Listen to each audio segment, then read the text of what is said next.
7. Lição número 7. A semente. E por que ela está aqui, né? É muito interessante. Valemos da luz. Então, não deixe escapar a sua oportunidade da sua reencarnação. Agora o que ele vai falar? A semente. A primeira carta de Paulo aos Coríntios, capítulo 15, versículo 37. E quando semeias, não semeias o corpo que há de nascer, mas o simples grão de trigo ou de outra qualquer semente.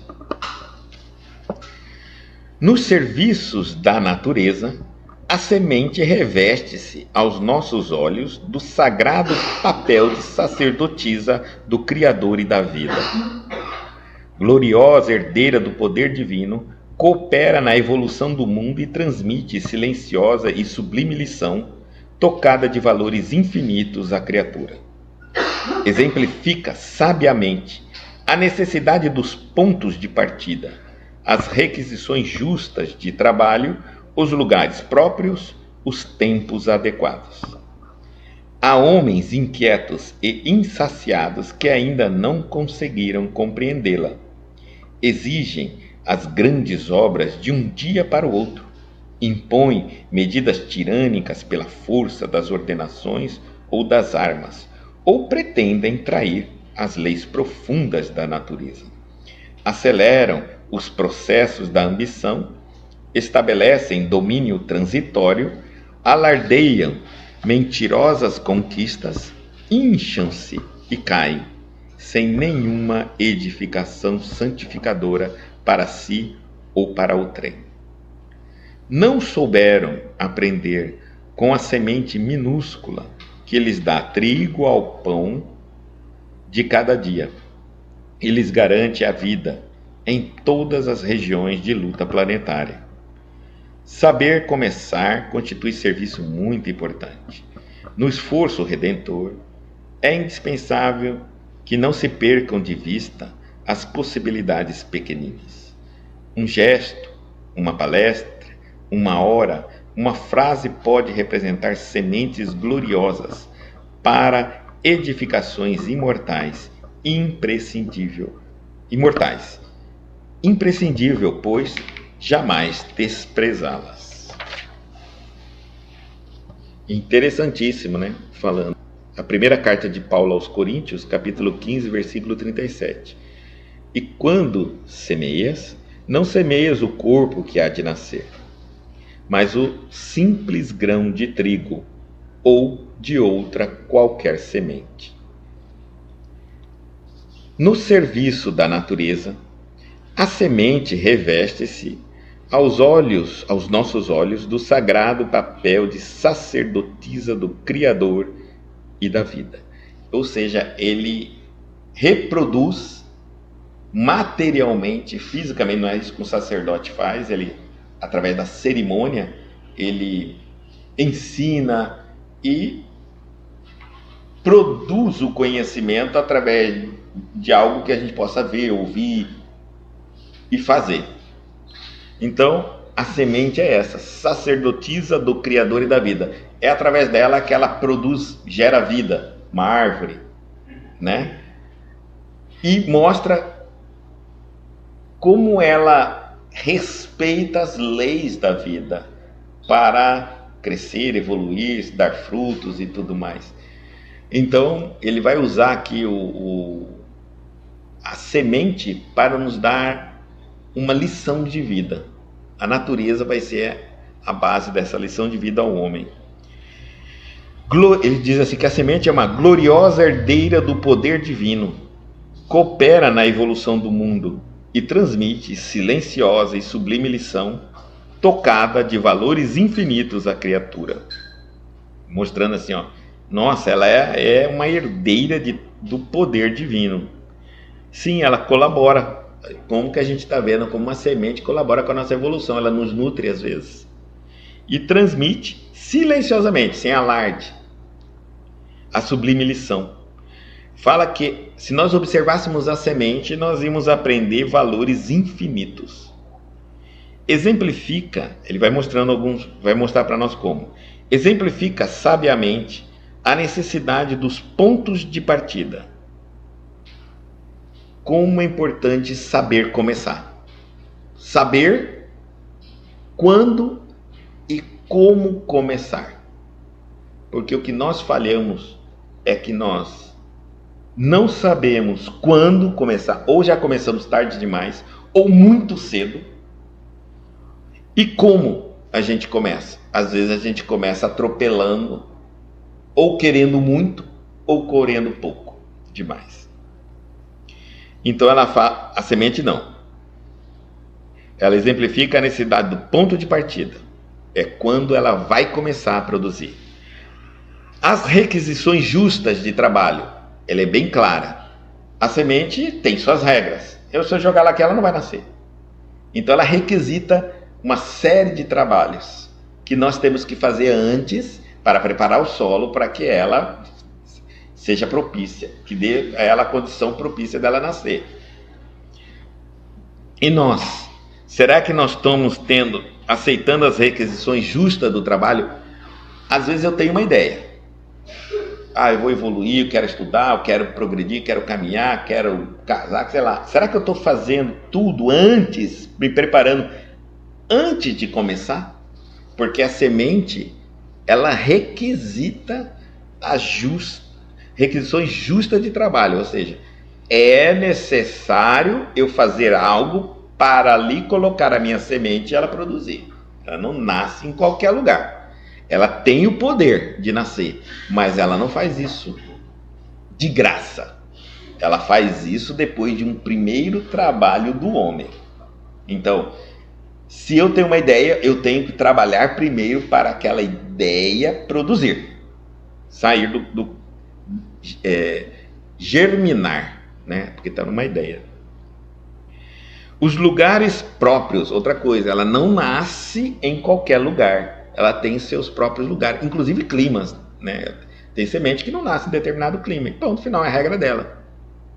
E nós estamos vendo os lugares próprios, né, para aquela ideia, ainda mais, os tempos adequados. Que interessante, porque ele não produz, é raras as sementes que germinam em todas as estações do ano. Não, ela também tem suas regras. Então ela está mostrando tudo. Ela cumpre o papel dela, mas ela, para cumprir o papel dela, que é germinar, ela precisa de alguns itens que seja para ela essencial para ela germinar. E nós, não seria a mesma coisa se nós fôssemos aprender com a semente? Ou a gente faz de qualquer jeito? Hoje a nossa sociedade já está vivendo um caos por estar fazendo tudo de qualquer jeito, né? Seria melhor uma preparação. A preparação começa na educação. Quando a gente pensa que tudo que está em conflito, grande parte dos conflitos hoje da nossa sociedade vem devido a uma falta de educação. Uma falta de educação desde o lar e também a falta da educação nas escolas. Essa falta de educação que é o solo, o preparar, né, do momento, é na educação que a gente já tá a semente, vamos colocar que é uma criança, somos todos nós. Mas não precisava de um trabalho justo? Todo mundo dar as mãos para uma excelente educação. Os lugares onde essa educação vai germinar essa semente tem que ser próprio. Não pode ser na rua, não pode ser uma criança abandonada, jogada no tráfico, no morro, em qualquer lugar, né? Ela precisa ter um ambiente, um ninho. E os tempos adequados para ela. Ou seja, tudo tem um ciclo, segue uma regra. Eu não posso acelerar nada e não posso retardar também as coisas. Tudo tem o seu momento. O que há um momento da criança, é o momento da criança, o momento do jovem. Não adianta eu querer lá na fase da criança, querer decidir qual é o sexo que ela tem direito de decidir o sexo. Não, tudo tem seu tempo, tudo tem o seu momento. E aí ele continua assim: há homens inquietos e insaciados que ainda não conseguiram compreender a semente. Exigem as grandes obras de um dia para o outro. A ansiedade nossa, né? A gente quer começar algo, já quer explodir com aquilo. Qualquer coisa que a gente faça, a gente quer um retorno muito rápido. Impõe medidas, às vezes, né? Impõe medidas tirânicas pela força das ordenações ou das armas, ou pretendem trair as leis profundas da natureza. Muitas vezes, a gente quer que as coisas acontecem tão rápido que a gente tenta criar no laboratório um método de fazer com que a gente consiga superar ou anular a lei da natureza, para que aquela semente produza no tempo e da forma que nós queremos, seres humanos, e não naquela que a lei da natureza propõe. Então, isso significa, um dos significados na nossa vida seria, será que muitas vezes a gente quer, falando aqui, né? Quando será que isso tudo vai mudar? Talvez a gente acha que vendo algumas práticas do bem e já acha que já vai mudar. Mas na verdade não vai. Então tem uns que são muito precipitados e que falam assim, olha, eu quero transformar no mundo algo pior, mas eu não vou esperar. Então vai ser agora, na tirania. Né? Ou bem também pode fazer isso. Algumas pessoas pensando supostamente na bondade, pensam, não, eu vou transformar esse mundo em alguma coisa melhor. Mas para isso eu vou precisar criar umas bombas nucleares, um bom exército, dominar os países. Porque, como eu disse, né, o método,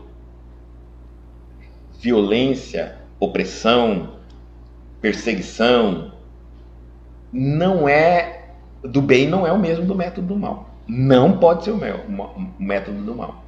Porque para o mal já tem os maus para fazerem. Não precisa do bem. O bem tem que se manter no bem. Porque o mal não vai fazer o bem. Tá certo? E aqueles supostamente bons farão o mal. Então tem muita gente para fazer o mal. Não precisa o bem se preocupar com isso. O método do bem é outro. É isso que ele está dizendo. Olhando a semente, a bondade tem que pensar, nós humanos temos que pensar qual é o método da semente. Há tantas coisas contra uma semente quando você pensa, gente, a semente muitas vezes nasce na sua calçada e você fala assim, meu Deus, eu nem vi que hora que esse negócio começou. Eu já vi, era uma árvore. Ela é contra tudo aquilo que era possível ela nascer. E ela nasceu. Ela mostra pra gente isso. E aí ele diz assim, ó,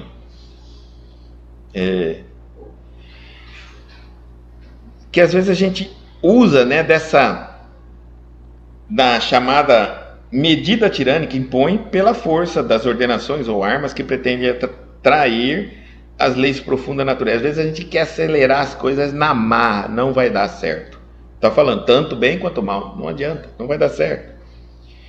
Aí ele diz assim, acelera os processos da ambição, cada vez mais, pela ambição, é por causa da ambição que nós estamos tentando acelerar tudo. Porque muitas vezes, quando nós analisamos, hoje, o produzir mais não teria tanta necessidade quando olhamos o que se joga fora em relação à quantidade que se produz e é consumida. O homem deveria pensar mais em como aproveitar ou fazer algo que desperdice menos. Fazer algo. Por exemplo, é a rodovia que está arrebentada, vamos fazê-la asfaltada, sem pegar o dinheiro que vem para asfaltá-la. Por quê? Porque quando está estourado, os caminhões levam tempo, quebra tudo e as frutas vão se perdendo. É um método de colheita, vamos então desenvolver um método de colheita mais rápida. Mas quando a gente está falando sobre isso, é como a semente e a evolução genética colocada, a evolução genética se propõe à perpetuação da espécie dela. Ela se desenvolve, se adapta para que a espécie dela se espalhe. E ela, como se ela soubesse, né? É implícito nela vida, multiplicação da sua espécie. E o ser humano, às vezes, ele esquece disso. A ambição poda ele, cega ele, essa coisa de crescer e multiplicar. Ele quer apenas ganhar mais e não pensa na sociedade humana. Então, quando eu tenho um dinheiro para gastar numa rodovia e posso consertá-la para o caminhão vir mais rápido, né? Eu diminuir o imposto do caminhão, dos transportes do caminhão, favorecer a produção naquilo que necessita, eu já penso em quanto eu posso desviar desse dinheiro e não favorecer. E coloco com uma suposição assim: eu pego o dinheiro que deveria consertar o buraco na estrada, mas e aí vai desperdiçar muito. Vai ser poucas coisas que eles vão vender, então aumenta o preço das poucas coisas que vende, vai compensar para quem produz, vai pesar no bolso de quem paga, e eu também estou saindo ganhando, que é o dinheiro da estrada consertada, né? Essa é a ambição que ele está falando aqui, mais ou menos, estou citando como exemplo, para a gente entender que a ambição atrapalha. O homem tem condição de fazer, de acompanhar. O homem poderia aprender muito mais com a semente, como elas fazem, para ele produzir mais. Continuando a leitura, estabelecem domínio transitório, ou seja, é uma coisa errada, né? Porque a gente acaba querendo dominar determinados locais, por exemplo, eu acabo competindo com outros. Eu sou um agricultor de tomate, ele é de tomate. Aí daqui a pouco eu já quero derrubar esse cara do tomate, quero comprar a fazenda dele. As sementes não têm isso. Elas vão produzindo. Nenhuma quer vencer a outra, né? Todas cumprindo apenas o seu papel. Simplesmente isso.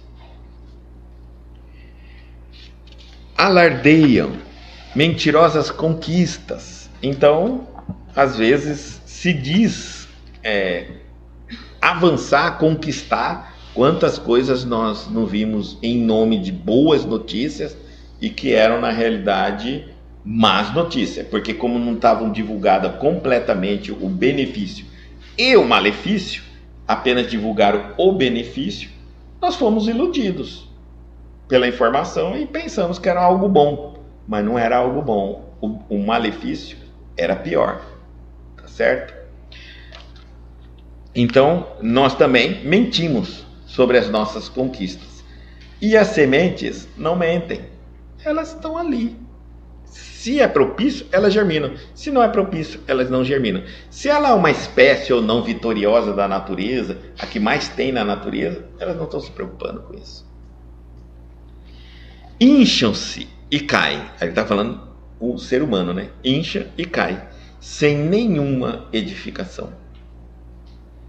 Santificadora para si ou para o trem.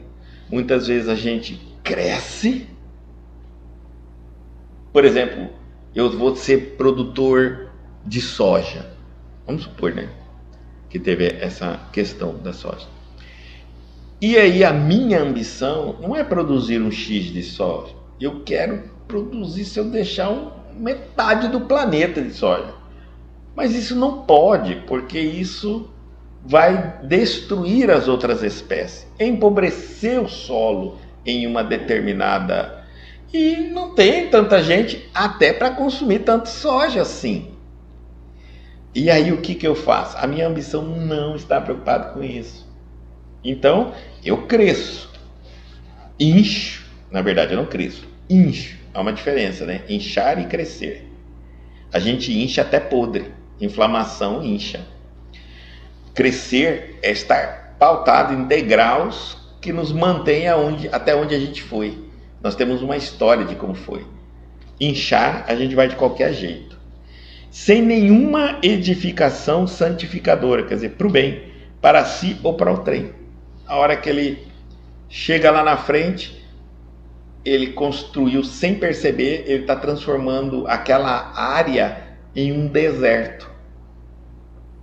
E não para, se tentar mostrar por X, por Y, a quantidade de água consumida naquela região é gigantesca, então ele está empobrecendo a parte hidro do solo, mas eu não estou nem aí, porque eu quero ganhar dinheiro, então eu quero produzir aquilo ali. Talvez metade daquela produção e trabalhar na distribuição, que é o que hoje nós estamos falhando muito, na distribuição dos alimentos, nós evitaríamos muito desperdício. Não souberam aprender com a semente minúscula, está dizendo, que lhes dá trigo ao pão de cada dia. E lhes garante a vida em todas as regiões de luta planetária. Mostrando assim, puxa, uma pequena semente de trigo tem algo para nos ensinar. Saber começar constitui serviço muito importante. Ele está mostrando, precisamos começar, mas saber começar é muito importante. Aí ele mostra que a semente soube começar. No esforço redentor, é indispensável que não se percam de vista as possibilidades pequeninas, que nós falamos também nas reencarnações. Não vamos nos perder no passado ou no futuro. Temos que focar o presente, para não perder as oportunidades importantíssimas de nossas vidas. E essas oportunidades não são escancaradas, elas são pequeninas, eu as cavo. Muita gente diz assim, será que eu nunca vou ter um bom emprego, ou vou me casar, ou vou ter filho, ou vou ter paz espiritual, uma boa saúde? Quando ela faz uma análise na consciência dela, ela vai ver que teve oportunidades. Nunca faltou oportunidades. É que nós, muitas vezes, desperdiçamos a oportunidade. E como diz a palavra oportunidade, chances, elas não são o tempo todo. Então, algumas não têm a segunda chance. Não dá tempo, não dá como fazer. Nós estamos num tempo linear. Não tem como acontecer. Só na próxima agora, na existência. Então, quando eu às vezes reclamo, eu tenho que sempre analisar aonde eu perdi o bonde.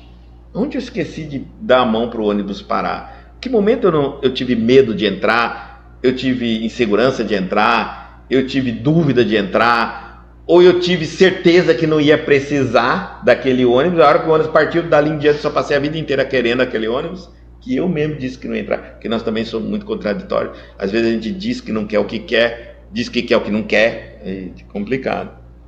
Então, saber começar constitui um serviço muito importante. No esforço redentor, quando a gente pensa nisso, trabalhar para nos aprimorar, que é o serviço redentor, é indispensável que não perca de vista as possibilidades pequeninas. Quando eu vou começar o meu trabalho finalmente? Porque às vezes eu fico assim, quando que eu vou começar minha reforma íntima? Aí ele está falando assim, um gesto. Pode-se começar por um gesto. Simples, né? Começar. Uma palestra. Olha só, simples, uma palestra. 1 hora. Por 1 hora por dia ou por semana, eu posso me colocar à disposição do melhor que existe em mim, do meu melhor pensamento, meu melhor sentimento, minhas melhores atitudes, minhas melhores palavras, e ajudar alguém. Uma frase pode se representar sementes gloriosas, está dizendo, para edificações imortais. Edificações imortais significa porque, na verdade, o espírito é imortal. Quando eu edifico um ser humano, quando eu educo um ser humano, esse ser humano é uma obra imortal. Ela vai continuar. Ela nunca mais vai desaparecer. Muitas vezes a natureza em si é tudo imortal. Quando eu auxilio uma planta, um animal, ele nunca mais deixa de existir. ele reencarna também. O mundo animal, a planta, vegetal, animal, homem. Então, é mais importante. Muitas vezes a gente perde muito tempo construindo um monte de casa, mas não para dar para as pessoas morarem, para a gente vender e ganhar dinheiro. E às vezes quem compra é aquele que já tem uma, duas, três e está na décima primeira, para alugar para quem não tem o que como morar. Mais uma vez, né? Não é uma edificação imortal, é uma edificação mortal. Então a edificação imortal é quando eu invisto no ser humano, na educação. Como dizia Kardec, né? A base da nossa sociedade vai ser a educação, e aqui nós vamos começar a mudar o mundo, o planeta, mas até hoje ainda não é possível.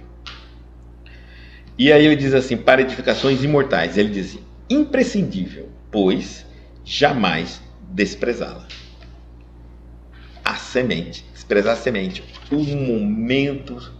Então, é uma coisa para a gente meditar, né? Se alguém pensa assim, Guto, às vezes você fala muito sobre meditação, reflexão, análise e estudo. Vamos supor que eu quisesse começar fazendo uma análise, uma meditação, uma reflexão simples. Eu diria assim, pegue uma semente, fique em um lugar tranquilo e reflita sobre ela, tudo que ela pode te ensinar. Com certeza, você vai aprender muito com a semente, como ele está mostrando aqui. Ele mostrou uma porção de ângulos para a gente ver. Com essa lição, você ainda pode descobrir mais ângulos que ele não disse aqui. Nos ensina bastante. Por isso que a gente fala assim, olha, se você quer meditar e não tem ainda o método, meditar, você pode meditar trabalhando em coisas que você gosta. E a natureza é uma das coisas que, se você gostar, te ajuda muito. Mas não é o ato de fazer a coisa, é enquanto você está fazendo, observar o que está acontecendo, que você vai aprender e muito com a natureza, né? A relação sua com as plantas, não só com a planta, reino mineral, as pedras também, tá certo? As pedras também têm condição de nos ensinar bastante. Então tem o reino mineral, tem o reino vegetal, tem o reino animal. O animal, então, tem uns que são até expressivos da forma como nos ensina, e tem outros que são mais fechados entre eles, né? Quase que não tem uma relação com qualquer coisa aqui fora, a não ser sua própria espécie. Tudo bem, mas ele também nos ensina quando nós observamos, tá? Então, para nós encerrarmos, aqui mostra assim, ó. Não vamos nos preocupar, ele está bem claro assim, ó. E quando semeais, quando você estiver fazendo uma reforma íntima, estiver trabalhando para produzir algo espiritualmente para você, não semeie o corpo que há de nascer. Não fica preocupado com aquilo que só pode ser útil ao seu corpo, porque esse corpo, você vai ter um monte de corpo, um monte de reencarnação. Esse aqui, ó, que há de nascer. Por isso que ele está falando que há de nascer, você vai ter um monte. Ó. E quando semeais, não semeais o corpo que há de nascer. E quem vai nascer? Pronto, então não adianta você produzir só para o seu corpo. Não adianta. Esse aí você vai ter 1 milhão e esse vai morrer. Se você tornar o seu corpo impecável, vai morrer. Vai envelhecer, vai morrer. Acabou. Então é perca de tempo. Mas, ele fala, o simples grão de trigo ou de outra qualquer semente. Olha como ele foi claro aqui para nós. Se ele falar só o trigo, ficaria estranho. Parece que ele está valorizando a semente de trigo. Mas não é verdade. Ele já completa aqui, outra qualquer semente. Ele dá uma abertura, essa frase bíblica, ela nos dá uma visão de abertura interessante, porque ele fala assim, ó, trigo é um exemplo, e outra qualquer semente, até a do mato. Então ele completa tudo dizendo assim, ó, todas as sementes estão nos apontando para a direção do que nós vamos colocar aqui para vocês. não só a do trigo. E aí ele diz assim, ó, você tem que investir, ele está dizendo assim, ó, em qualquer semente. Então, em qualquer ser humano, nós todos somos uma semente. De qualquer, não importa país, não importa nada, é filho de Deus. Então todos nós somos semente. Ele está falando bem claro, invista numa semente, daquilo que é propício desenvolver. Muito de nós investimos muito no corpo. Porque o corpo, o que ele quer dizer corpo? Reencarnação. É onde eu posso pendurar os títulos que o mundo me dá. Então eu estou investido no corpo. Eu me cuido, higiene, títulos, profissão, poder, dinheiro, status, tudo que o meu corpo, né, vai desfrutar nesse mundo.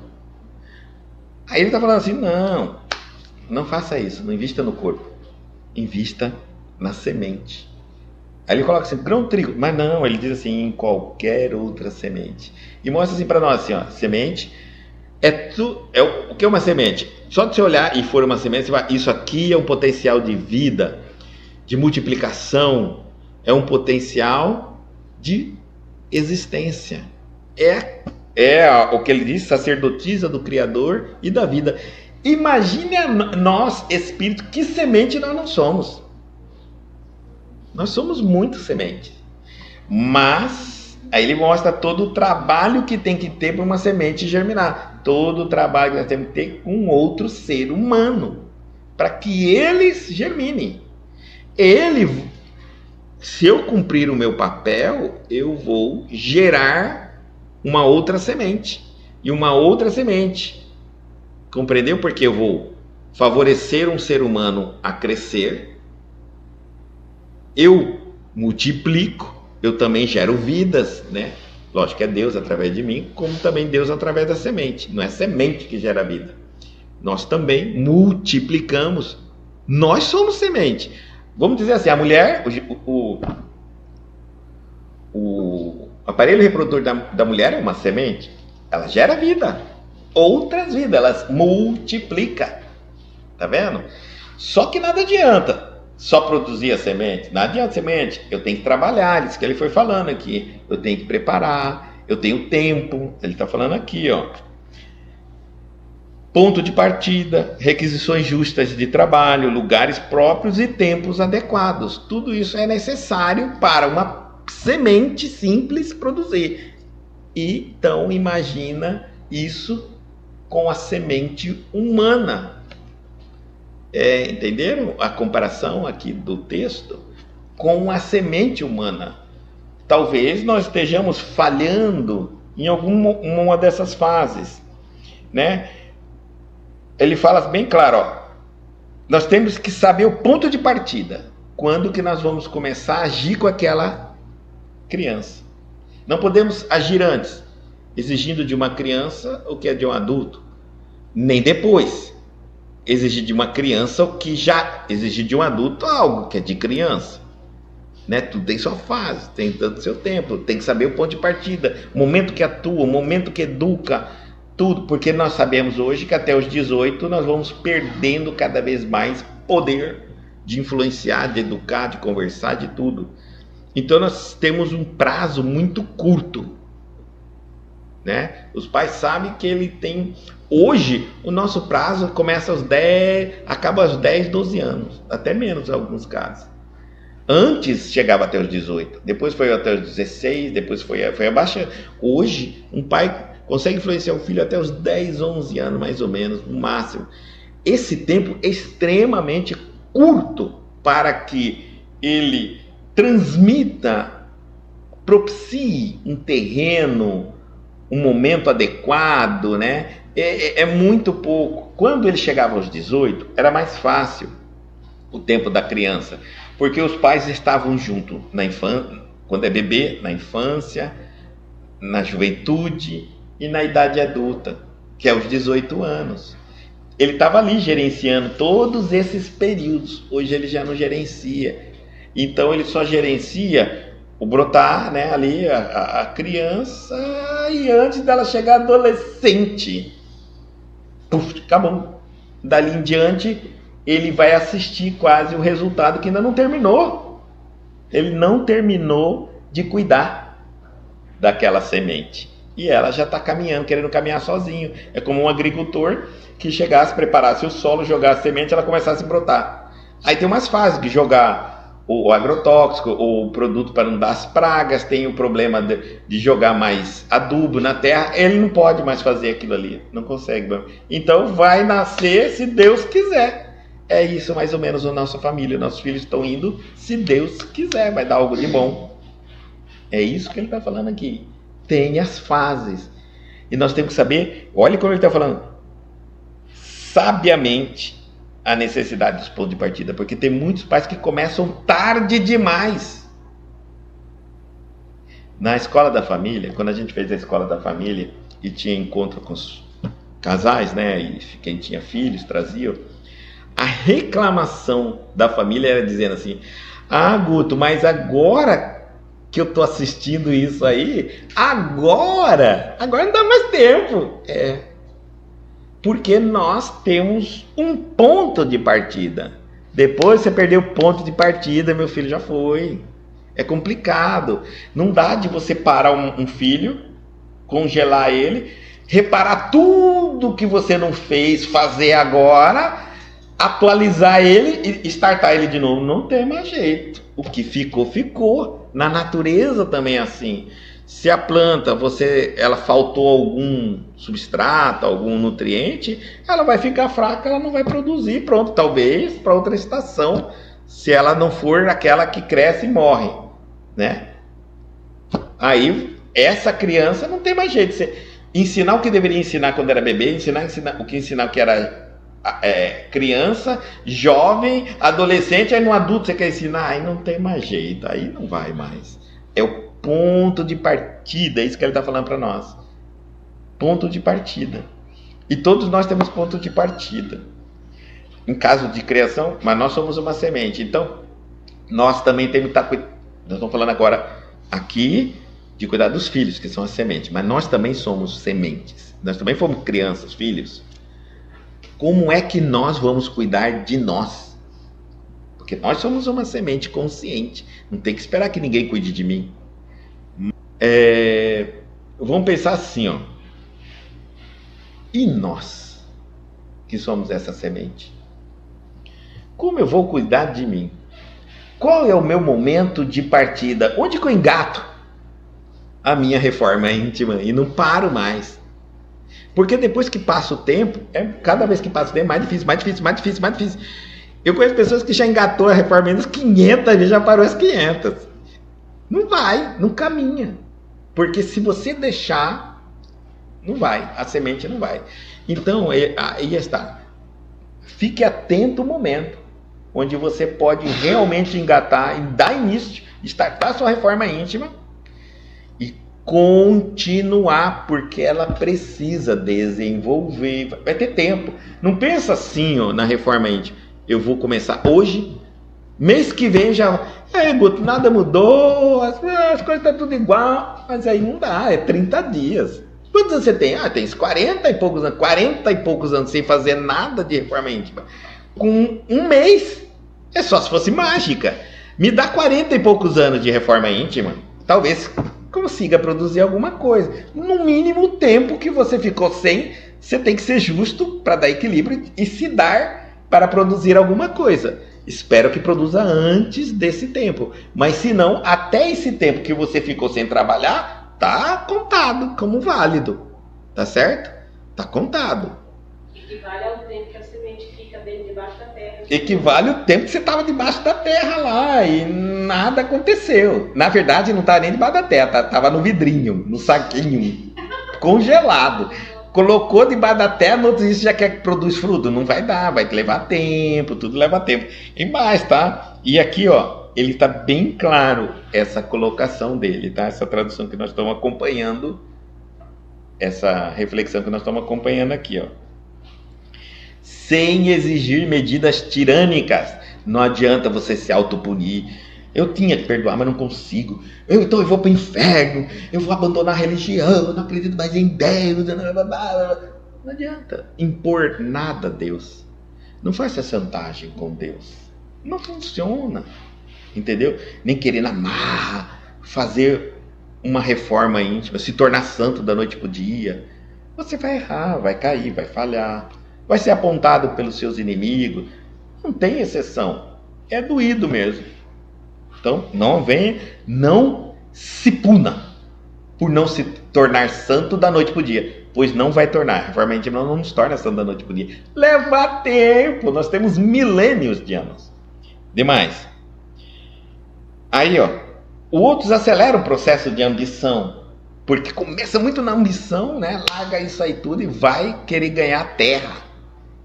Não adianta. Existe ambição para o bem, sabe? Ambição não é algo bom, mas é direcionar para o bem. Quer ver?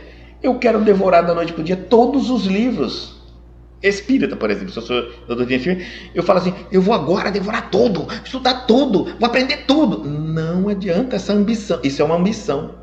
Porque você não vai dar conta, e não é esse conhecimento que vai te transformar numa pessoa melhor. É o exercício do seu conhecimento. Então, às vezes, você vai parar de praticar consigo mesmo a sua evolução, o que você sabe, para aprender. Você vai entrar numa universidade e vai ficar 10 anos na universidade, só estudando a doutrina espírita, e continua aquela mesma pessoa que todo mundo te conheceu antes de você se tornar espírita. Não adianta, tá? Isso é ambição. É a ambição de eu querer saber, de eu dizer para os outros que eu sei, de querer dar lição para os outros e não fazer, não praticar. Ambição. Estabelece domínios transitórios. E aí isso é muito complicado, porque eu posso estar querendo dizer que determinadas situações eu controlo e outras eu não controlo. Não, a reforma íntima é algo que eu desconstruo esse poder. Eu sou humilde. Eu tenho que saber que eu não controlo, eu não domino nada. Eu estou lutando para me aprimorar, mas não digo de forma alguma.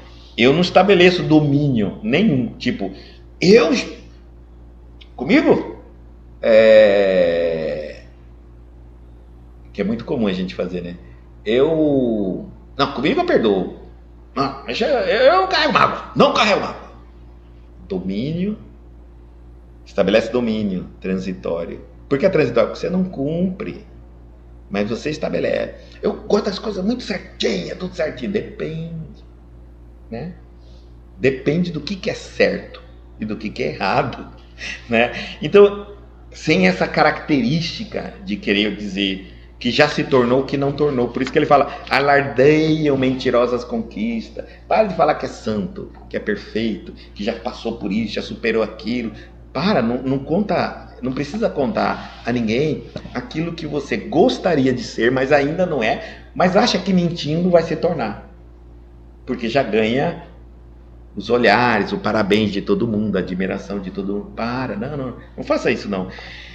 Aí ele diz assim, incham-se e cai, porque eles vão crescendo, admirados, todo mundo vê, vai se tornando conhecido tudo, mas são vazios por dentro, vai errar, vai cair e não tem fruto, é vazio. Quantos cristãos, supostamente, se tornaram lá ícones do cristianismo e no final grandes erros caem. Sem nenhuma, estou falando, edificação santificadora, para si ou para o trem. Porque vai descobrir que tudo aquilo que ele fez, que podia ser usado para ele edificar, ele não fez, ele estava mentindo. Ele não usou para ele, por isso que ele não teve nada santificado para si e nem para os outros. Porque a bondade que ele supostamente fez para os outros, ele explorou. Às vezes, aquele a quem ele fez o bem, que estava admirando aquela pessoa, olha João de Deus, por exemplo, que estava admirando João de Deus. Eu conheci pessoas que falavam assim, meu Deus do céu, se esse homem for isso que falaram, como que ele me curou? Eu quero a minha doença de novo. Não aceitava nem a cura vinda dele, de tão mal que ele depois se destruiu. Ele inchou, era vazio, caiu. Tudo que ele fez não edificou ele, porque não transformou ele, senão ele não teria feito o que ele fez, e ninguém também para o trem. Porque às vezes até o nome do espiritismo, que muitos vieram a acreditar através das curas dele, né? Porque as curas, gente, eram reais. Algumas eram reais, sim. Tinha espírito ali, ele é médium de cura. Inclusive essas pessoas que estão falando isso, falam assim, meu Deus, como que ele me curou? Pois é, porque é real, porque se não fosse real, você ia dizer assim, ainda bem que eu não acreditei. Porque não te curou, né? Então, essas pessoas acabaram, que conheceram o espiritismo através desses médios, dessas pessoas de bem, lá na frente estão destruídas, porque tiveram esperança de que encontraram um caminho de amor, de paz, e vão saber que seus representantes eram terríveis. Isso se dá em todos os líderes de todas as religiões, não é só do espiritismo, não. Do catolicismo, do evangelismo, do budismo, enfim, de todas as religiões, tá? Que a gente vai crescer e vai ser. Então, sementes são seres humanos. Sementes que podem produzir imortal. A sua produção imortal. É a coisa mais valiosa nossa na Terra. Eu estava discutindo com a Evelyn, esposa, e ela disse assim, Guto, eu hoje amo ser mãe, porque hoje eu tenho certeza que o que eu faço pelo meu filho, agora que ele é pequeno, eu nunca mais vou conseguir, nunca mais vai ter esse tempo de novo para que eu faça. Então, se eu não estiver aproveitando agora, eu quero estar o máximo com ele, até o ponto que é me exigido essa minha dedicação. Muitas vezes eu senti que eu parei muitas coisas na minha vida, às vezes eu sinto que eu parei um pouco a minha profissão, às vezes o meu estudo, às vezes... mas hoje, e na dúvida entre eu cuidar de mim, né, da minha pessoa, da minha carne, como está dizendo aqui, sustentar os títulos e tudo mais, se eu conseguir edificar o Arthur, eu fiz, então, eu cuidei de uma semente imortal, tá certo? Porque tudo que ela fizer aqui, quando ela morrer, ficou. Mas a gratidão no coração dele nunca mais deixará de existir. Ele terá sempre orgulho de chamá-la de mãe. Ela vai ser sempre lembrada da mãe incrível que foi, da presença, do amor. É uma semente que vai dar outros frutos e que provavelmente ele vai ser um grande pai por ela ter sido uma grande mãe com ele, para dar outro filho, para que vai amar outras crianças, e assim sucede. Nós não temos uma noção do valor de uma vida, e nós estamos nessa terra para isso, para cuidar das sementes de Deus, que todos nós. Quando eu falo semente de Deus, é ser humano, animal, planta, mineral, tudo é semente de Deus, poder de criação. O trabalho no lar, de quem quer que faça o lar, hoje é homem e mulher, fosse remunerado, muitas profissões imorais deixariam de existir. Uma mulher, por exemplo, não precisaria se prostituir se ela recebesse por ser mãe, né? E por que não recebe? Porque nós ainda não evoluímos. Ela recebe por ser prostituta, mas não recebe por cuidar de um ser humano que talvez seja o líder de uma nação. Olha só, se o nosso futuro, se nós caminhamos pelos pés, se o nosso futuro, se nós caminhamos, se uma evolução de geração está nos pés dos nossos filhos, por que estamos investindo tão pouco neles? Então precisamos cuidar, sim. A família é imprescindível. A melhor escola que deveria existir. Não é a escola profissional. Meu filho pode não ter nenhuma profissão, mas ser um homem de bem. E quem torna ele um homem de bem é a família. A mãe responsável pelo sentimento da criança e o pai por essa independência, autoconfiança. Se os dois estiverem presentes, é uma criança autoconfiante e extremamente amorosa por tudo que existe.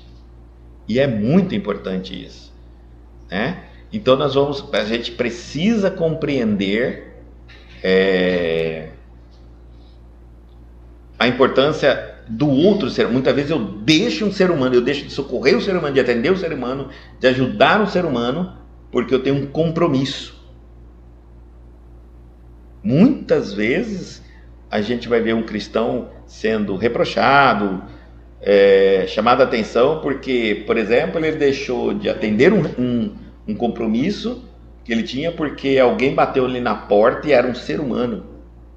E um ser humano é a obra mais valiosa deste planeta.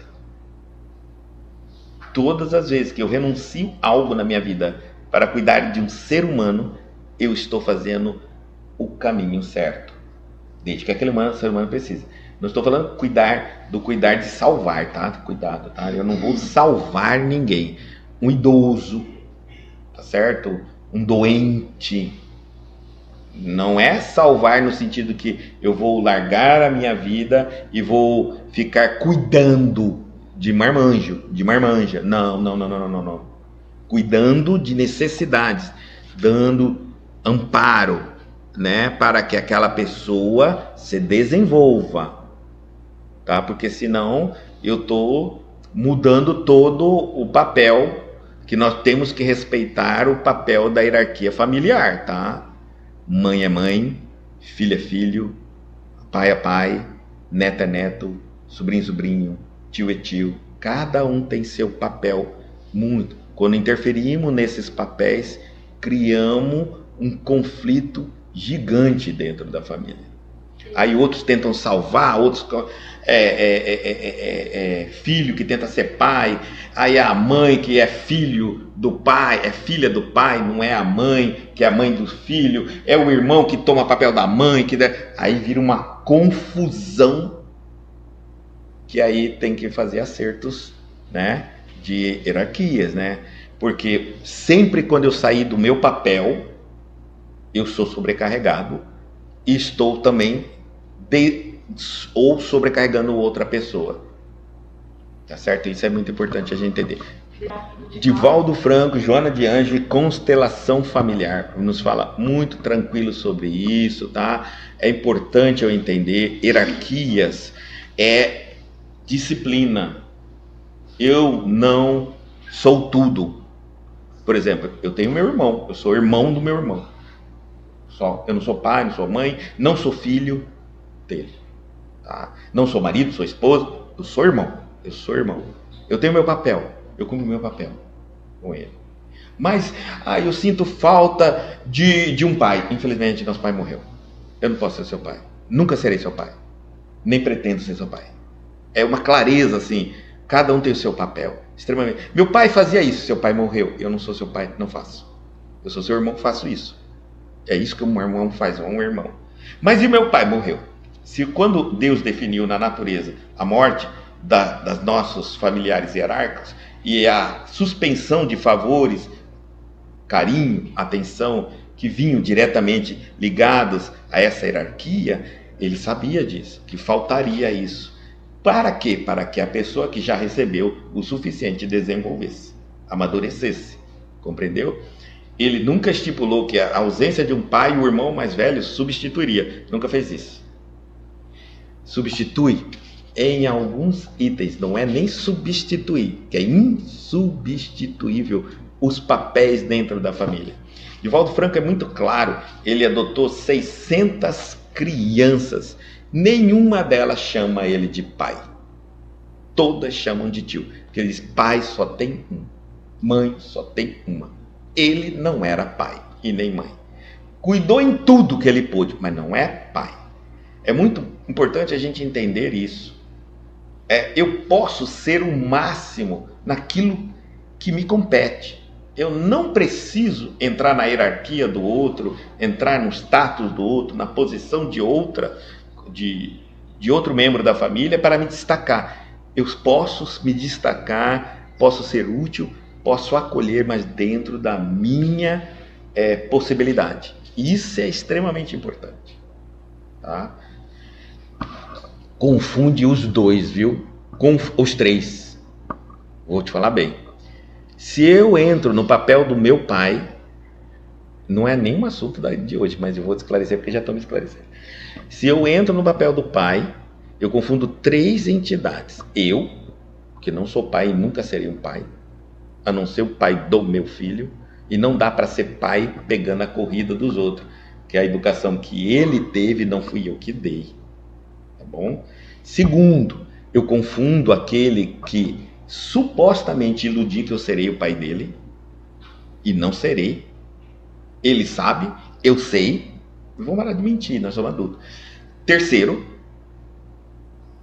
o pai que desencarnou, que fica extremamente sendo cobrado.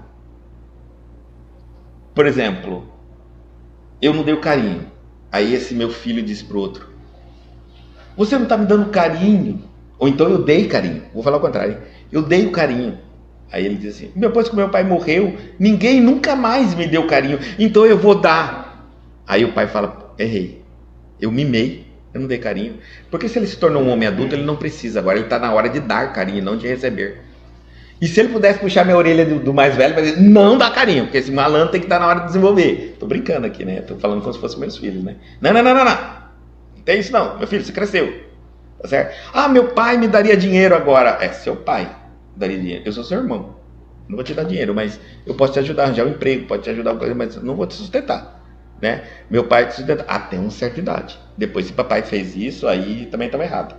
Porque aí pai também tem seus papéis. Pai, mãe, irmão, irmã, filho, filha, tio, tia, neto, bisneto, tudo tem papel. Hã?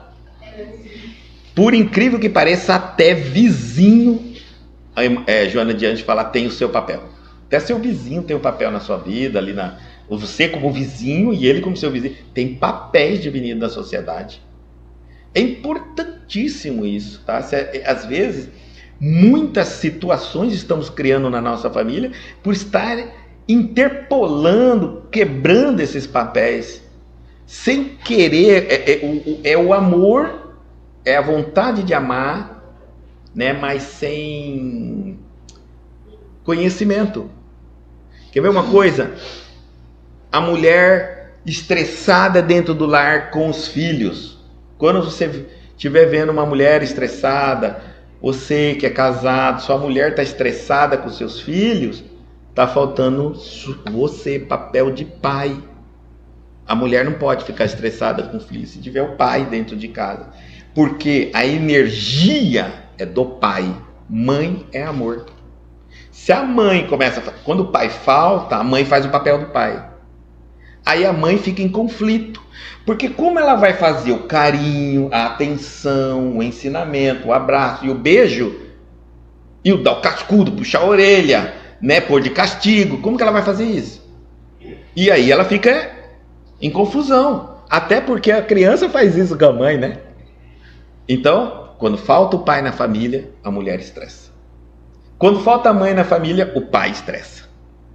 Porque o papel do pai é um e da mãe é outro. E não é.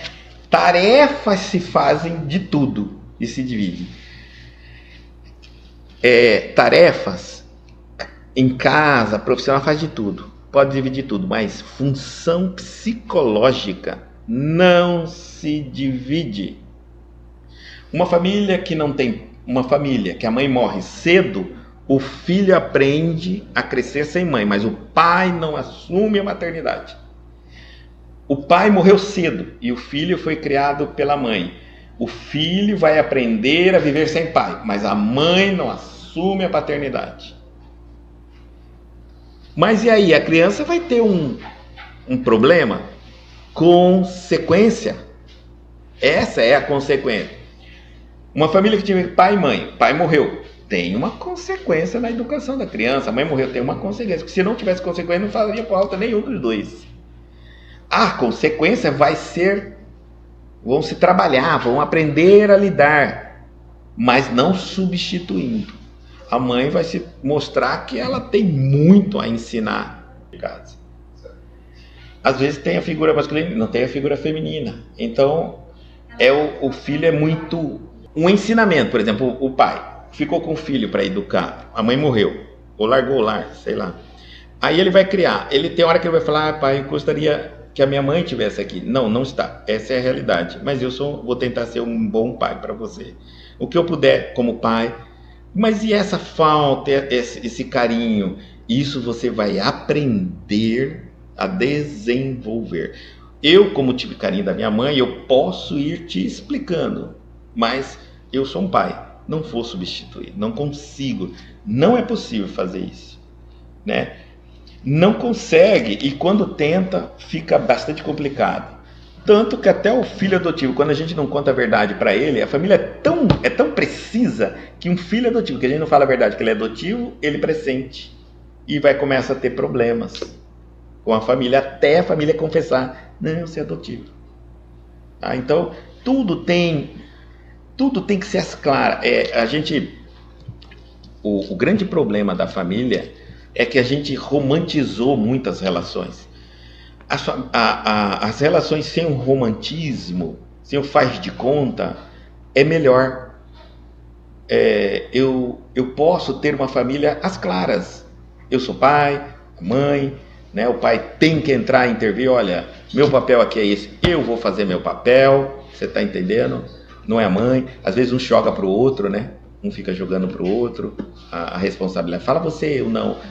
Olha, se tem alguém que fala não dentro de casa, é pai. Ah, pai é para isso. Não. O filho já, quando a mãe fala com seu pai, é não. Entendeu? Porque o pai tá ali para ele. É não, ainda não, agora não. É o durão mesmo. Olha, tô brincando, mas eu tô falando a verdade, tá? É durão. É o durão mesmo. Por quê? Porque essa personalidade de liderança ele quer passar para o filho, imita o pai. Ele copia a personalidade do pai. Se o pai é molão, ele vai ser molão. Não. Isso não. Agora não. Então a mãe às vezes não quer falar não, ela fala com seu pai. Ele já nem vai falar com o pai porque ele sabe que é não. Você está entendendo? Mas às vezes o pai fala assim também. Brincar. Conversar. Ótimo. Mas não trocar de papel. Melhor amigo é na escola, no bairro. Pai é pai, mãe é mãe e não é melhor amigo. Tá? É importante a gente entender isso. Desculpe se eu fui sincero, estou só passando o conhecimento que a gente recebe.